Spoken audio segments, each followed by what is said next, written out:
በሰንዳፋ የባንክ ሰራተኛዋን ገድሎ አስክሬኗን በጅብ ያስበላው ግለሰብ በፖሊስ እየተፈለገ መሆኑ ተገልጿል። ከአዲስ አበባ ከተማ አቅራቢያ በምትገኝ ሰንዳፋ ውስጥ አዳነች ኩምሳ የተባለች የኢትዮጵያ ንግድ ባንክ ሰራተኛን የገደለው ግለሰብ ነው በፖሊስ እየተፈለገ ያለው። ሰላም ጤና ይስጥልኝ ክብራትና ክብራን የቻናላችን ቤተሰቦች እንዴት ቆያችሁልን? ይህንን ቻናል ላይክ፣ ሰብስክራይብ እንድታደርጉ ጋበዝናችሁ። ቀደም ሲል እንዳልነው ከአዲስ አበባ አቅራቢያ በምትገኘው ሰንዳፋ ውስጥ በተለይም የንግድ ባንክ አሌልቱ ቅርንጫፍ ሰራተኛን ገሎ አስክሬኗን ጥሎ የተሰወረው ተጠርጣሪ በቁጥጥር ስር እንዳልዋለ የሰንዳፋ ፖሊስ ጣቢያ የምርመራ ክፍል ኃላፊ ኮማንደር ንጋቱ አለሙ ለቢቢሲ ተናግረዋል። ግድያው የተፈጸመው ሰኞ ታህሳስ 6 ቀን 2018 ዓ.ም ነው። በሰንዳፋ በኬ ከተማ ጎማጣ ወደ ተባለው ስፍራ ተወስዳ ከምሽቱ 3 ሰዓት አካባቢ ነው ግድያው የተፈጸመው። እንግዲህ በተለይም ቢቢሲ ያነጋገራቸው የሟች አዳነች አብሮ አደግና ቤተሰቦቿን የሚያውቅ አንድ ግለሰብ ተጠርጣሪው ከዚህ ቀደም ወደምትሰራበት እየሄደ ያስፈራራት እንደነበርም ጭምር ተናግረዋል። ስሙ እንዳይጠቀስ የፈለገው የአዳነች አብሮ አደግ ሟች ዛቻ እንደደረሰባት እየሆነ እንደነበረ ለቤተሰቧ መግለጹንም አክሏል። በተገደለችበት ዕለትም አዲስ አበባ ሜክሲኮ አካባቢ የንግድ ባንክ ስልጠና ላይ ውላ ወደ ሰንዳፋ ተመልሳለችም ብለዋል። የዚህ ዕለት ምሽት ላይ ከ1 ሰዓት እስከ 2 ሰዓት ለሰዎች እየደወለች ነበር ሲልም ተናግሯል። አዳነች በኢትዮጵያ ንግድ ባንክ አለልቱ ቅርንጫፍ ለ3 ዓመታት እየሰራች ሲሆን ለዓመታት በትውልድ ቀዋ ምዕራብ ወለጋ አካባቢ በመንግስት ስራ ላይ እንደቆየች አብሮ አደጓ ተናግሯል። የተገኘው የአስክሬኗ ክፍል ብዙ አይደለም፣ የተገኘው ብቻ በፌስታል ተጠቅልሎ ተቀብራለች። የአስክሬን ሳጥኑ ክብደት እንዲኖረው ግማሽ ያሉን በአሸዋ ሞልተን ነው የተቀበረችውም ተብሏል።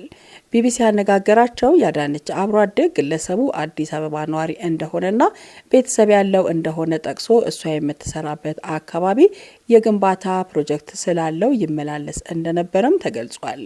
ከግድያው በፊት ራሱን በማስክና በጥቁር መነጽር እየሸፈነ አገባሻለሁ እያለ ያስፈራራት እንደነበርም ተገልጿል። የሰንዳፋ ፖሊስ ጣቢያ የምርመራ ክፍል ኃላፊ ኮማንደር ንጋቱ ተጠርጣሪው ጸጋይ አሳልፈውና አዳነች በፍቅር ግንኙነት ውስጥ እንደነበሩ የፖሊስ ምርመራ እንደሚጠቁምም ገልጸዋል። አዳነችን እንዲሁም ቤተሰቧን በቅርብ የሚያውቁ ግለሰቦች ምንም አይነት ግንኙነት እንደሌላቸው እየገለጹ ነው። ነገር ግን በተደጋጋሚ አገባሻለሁ በሚል ያስፈራራት እንደነበርም አስረግጠው ተናግረዋል። ኮማንደር ንጋቱ በበኩላቸው ግድያው በተፈጸመበት ዕለት ተጠርጣሪውና አዳነች ሆቴል ምግብ አዘው እንደነበርም ተናግረዋል። የሮሰን ሆቴል ምግብ አዘው እንደነበርም ምግቡን ሳትበላ አዳነች ሆቴሉን ጥላ ስትወጣ ተጠርጣሪው በመኪና ተከትሏት ከዚያም ወደ ጎማጣ ሰፈር ወስዶ በጥይት ገሏታልም ብለዋል። ጎማጣ የሚባለው አካባቢ ከሰንዳፋ ከተማ ወጣ ብሎ ያለ እንደሆነም ተገልጿል። የአዳነች አብሮ አደግ እንደተናገረው ከሆነ አዳነች እጄን ልታጠብላ ከሆቴሉ ለማምለጥ ሞክራለች። ተጠርጣሪው ግን እንደተከተላት አክሏል። የሰንዳፋ ፖሊስ ጣቢያ የምርመራ ክፍል ኃላፊ ኮማንደር ንጋቱ እንደተናገሩት ከሆነ ተጠርጣሪው ግድያውን ከፈጸመ በኋላ በአሌልቱ ከተማ መኪናውንና መሳሪያውን ጥሎ መሰወሩን ገልጸዋል። መኪናውን ለግድያ የተጠቀመበትን መሳሪያ ጨምሮ በአሌልቱ ከተማ ጥሎ ሄዷል። መኪናው ውስጥ ደምና መሳሪያ ተገኝቷል። ይህ ግድያ የተፈጸመው መኪና ውስጥ መሆኑን ይጠቁማል ሲሉ አስረድተዋል። ተጠርጣሪው አዳነችን በጥይት ከገደለ በኋላ አስክሬኗን ጥሎ እንደሄደና አስክሬኗ በጅብ እንደተበላም ገልጸዋል። በአካባቢው የተኩስ ድምጽ የሰሙ ሰዎች ጥቆማ እንደሰጡ የተናገሩት ኮማንደር ንጋቱ ፖሊስ ያገኘው መኪና ማህበረሰቡ ከሰጠው ጥቆማ ጋር ተመሳሳይ እንደሆነም አስረድተዋል። ከጅብ የተረፈው የአዳነች አስክሬን ለምርመራ ወደ ቅዱስ ጳውሎስ ሆስፒታል ተወስዶ የነበረ ሲሆን ስርዓተ ቀብሯም ተፈጽሟል። ተጠርጣሪው መሳሪያውንና መኪናውን ጥሎ ከአካባቢው ከሸሸ በኋላ ፖሊስ በቁጥጥር ስር ለማዋል ፍለጋውን መቀጠሉንም አስታውቋል። የተባበሩት መንግስታት ድርጅት ያለፈው ህዳር ወር መባቻ ላይ ለጸረ የሴቶች ጥቃት ቀን ያወጣው ሪፖርት እንደሚያመለክተው ከሆነ በዓለም ዙሪያ በየ10 ደቂቃው አንዲት ሴት በምታውቀው ሰው እንደምትገደል ይጠቁማል። ገዳዩ የፍቅር አጋሯ፣ ባለቤቷ ወይም ቤተሰቧ ሊሆን እንደሚችልም ሪፖርቱ አክሏል። በተመድ ሪፖርት መሰረት በየቀኑ 137 ሴቶች ይገደላሉ።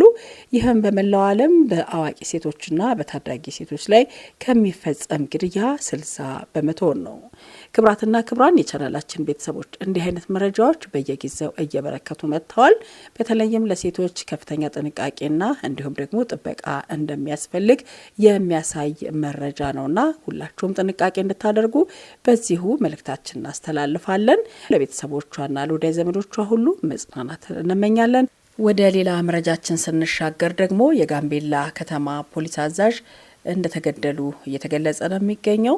ይህንን ተከትሎ እየተባባሰ ያለው የክልሉ አለመረጋጋት ምን እልባት ተገኘለት? ይህንን ጉዳይ በስፋት እንመለከተዋለን። ባለፉት ተከታታይ ቀናት በጋምቤላ ክልል በተፈጸሙ ጥቃቶች የጋምቤላ ከተማ ፖሊስ አዛዥን ጨምሮ ሌሎች ሰዎች መገደላቸውን የክልሉ ከፍተኛ ባለስልጣናት ተናግረዋል። ካለፉት ሳምንታት ወዲህ በዋና ከተማዋ ጋምቤላና በክልሉ የተለያዩ አካባቢዎች ውስጥ በሚፈጸሙ ጥቃቶች አለመረጋጋት መፈጠሩ ነው ነዋሪዎች የሚገልጹት። የክልሉ ባለስልጣናትም ሆኑ ነዋሪዎች ማንነታቸው በውል ያልገለጿቸው ታጣቂዎች በፈጸሟቸው ጥቃት የጸጥታ አባላትና ሰላማዊ ሰዎች መገደላቸውን እንዲሁም የነዋሪዎቹ የዕለት ተዕለት መደበኛ እንቅስቃሴ መስተጓጎሉን ቢቢሲ ያነጋገራቸው ነዋሪዎች ገልጸዋል። የክልሉ ዋና ከተማ የፖሊስ አዛዥ በተፈጸመባቸው ጥቃት ሕይወታቸው ማለፉን የክልሉ ርዕሰ መስተዳደር ወይዘሮ አለሚቱ ተናግረዋል። ይህንን ተከትሎ በጋምቤላ ክልል ጋምቤላ ከተማ ረቡዕ ታህሳስ 8 ቀን 2018 ዓ.ም ከረፋድ ጀምሮ ተኩስ ይሰማ እንደነበር ነዋሪዎች ምስክርነታቸውን እንደተናገሩ ነው ቢቢሲ ዘገበው። በሰዎች ላይም ጉዳት መድረሱን መስማታቸውን አክለዋል። የጋምቤላ ክልል አስተዳደር ረቡዕ ምሽት ባወጣው መግለጫ የክልሉ ሕዝብ ሰላም እንቅልፍ የሚነሳቸውና ግጭትና የሰው ሞት የሚያስደስታቸው ያላቸው በስም ያልጠቀሳቸውን ኃይሎች ከሰሞኑ የጋምቤላ ከተማን ጨምሮ በሌሎች ወረዳዎች ትርምስ ፈጥረዋል በማለት የተከሰተውን ሁኔታ መግለጻቸው ታውቋል። ይህንን ጨምሮ እነዚህ ኃይሎች ሰዎችን በመግደል ተሽከርካሪዎች ላይ ጥቃት በማድረስና ሕይወት እንዲጠፋ በማድረግ የጸጥታ አካላትንና አመራርን ኢላማ በማድረግ የተለያዩ ሙከራዎችን ማድረጋቸውም ተገልጿል። መግለጫው የከተማዋ ፖሊስ አዛዥን ግድያ ባይጠቅስም የጸጥታ አካላትና አመራር በማለት በፖሊሶችና በአዛዡ ላይ የተፈጸመውን ግድያ አመላክቷል። ቢቢሲ ረቡዕ እኩለ ቀን ላይ ያነጋገራቸው የክልሉ ርዕሰ መስተዳደር ወይዘሮ አለሚቱ ዝርዝር መረጃ ባይሰጡም ግድያውን ግን አረጋግጠዋል። ይህንን ተከትሎ በፖሊስ አዛዡ ላይ የተፈጸመውን ግድያ ተከትሎ ጥቃት ፈጻሚዎቹን ለመያዝ የጸጥታ ኃይሉ ክትትል እያደረገ መሆኑም ተመልክቷል። ከዚሁ የከተማዋ ፖሊስ አዛዥ ግድያ ጋር በተያያዘ ድርጊቱን ፈጽሟል በሚል የተጠረጠረው አንድ የፖሊስ ባልደረባ እንደሆነም መረጋገጡን ቢቢሲ ዘግቧል። በተፈጸመው ጥቃት ተጠርጣሪው በጥቆማ የመጡ ፖሊሶች ናቸው ያሉት ኃላፊው እስካሁን ድረስ በቁጥጥር ስር የዋለ አለመኖሩን ግን ተናግረዋል። ምክትል ርዕሰ መስተዳደሩ ጥቃት ፈጻሚዎቹ በቡድን መጥተው ነው ጥቃት ያደረሱት በማለት ከግጭቱና ከጥቃቱ ጋር በተያያዘ የሚጠረጠሩ የክልሉ የጸጥታ ኃይል አባላት የታጠቁትን የጦር መሳሪያ እንዲያስረክቡ መደረጉንም አመልክተዋል። በጋምቤላ ክልል የተከሰተው አለመረጋጋት ቀናትን ያስቆጠረ ሲሆን በሌላ ጥቃት አንድ የባንክ ስራ አስኪያጅ እንደተገደሉና በግድያው ተጠርጥረው የተያዘው የፖሊስ ባልደረባ እንደሆነም ምክትል ርዕሰ መስተዳደሩ ተናግረዋል። የባንኩ ስራ አስኪያጅ በተገደሉበት ዕለት ከአቦል ከተማ ወደ ጋምቤላ ከተማ ሲጓዝ በነበረ አንድ የወረዳው ፒክአፕ መኪናና አምቡላንስ ላይም ጥቃት መፈጸሙ ተገልጿል። በጥቃቱ ወደ 4 ሰዎች ተገድለዋል፣ የቆሰሉም አሉ። ከዚያ በፊትም መኪና ላይ ጥቃት ተፈጽሟል፣ መንገድ ላይ ወደ 3 መኪና ላይ ጥቃት ደርሷልም ሲሉ አረጋግጠዋል። በሁለቱ ተሽከርካሪዎች ላይ ጥቃት በመፈጸሙ የተጠረጠሩ 2 ሰዎች በቁጥጥር ስር መዋላቸውን ተናግረዋል። የጋምቤላ ከተማ የፖሊስ አዛዥ ግድያ የፈጸመው በክልሉ የተለያዩ አካባቢዎች ለቀናት የዘለቁ ጥቃቶች ከተፈጸሙና የባንክ ስራ አስኪያጁ ከተገደሉ ከቀናት በኋላ መሆኑን ተናግረዋል። እነዚህ ጥቃቶች መፈጸማቸውን ተከትሎ ረቡዕ ወጣቶች ተነስተው እንደነበር በመጥቀስ ብሔርን መሰረት ያደረገ ጥቃት እንደተፈጸመም አብራርተዋል። ግጭቱ ተነስቶ ወደ ብዙ አካባቢዎች ተስፋፍቷል ያሉት ምክትል ርዕሰ መስተዳደሩ በተለያዩ ማህበረሰቦች ላይ ጥቃት ተፈጽሞ ጉዳት ጉዳት ደርሷልም ብለዋል። ነገር ግን በሰውና በንብረት ላይ የደረሰው ጉዳት ባለመጣራቱ መረጃው እንደሌላቸው አረጋግጠዋል።